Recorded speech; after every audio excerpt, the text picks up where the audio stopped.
Hey there, Alan Matthews here. I'm going to talk to you for a minute about another practice technique that I've been implementing into my practice that I think is just pure genius. I did not come up with it.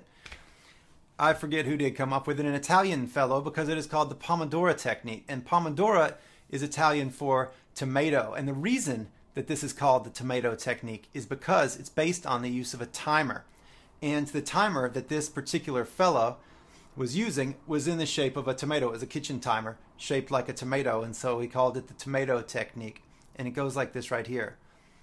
Basically, this is a very easy technique. You can do it in your practice. You set the timer for 25 minutes and you just focus for 25 minutes. You can't move around, you can't check your email or take phone calls or anything like that. Turn all that off. Focus, 25 minutes, boom. And then after that 25 minutes, the timer goes off. You get up and you take a 5-minute break.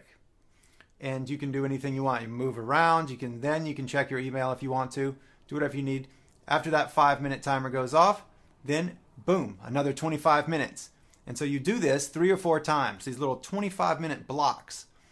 And after 3 or 4 of these, then you stop and you take a 20 to 30-minute break and get off of it there. And then you can come back and do more. And you can actually run your entire workday this way, and it makes you incredibly efficient. And in your practice, it makes you incredibly efficient.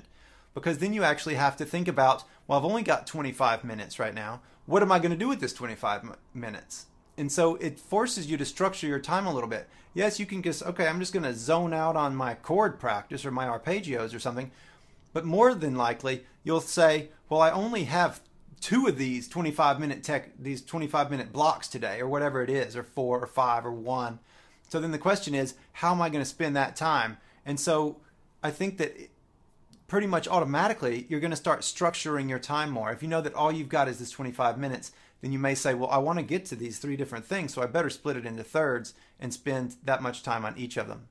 So I hope that this technique works. Set your timer for 25 minutes. After it goes off, set it for another 5, then jump back in with another 25 and do it as many times as you possibly can in a day. And I hope that that works well for you. Take care.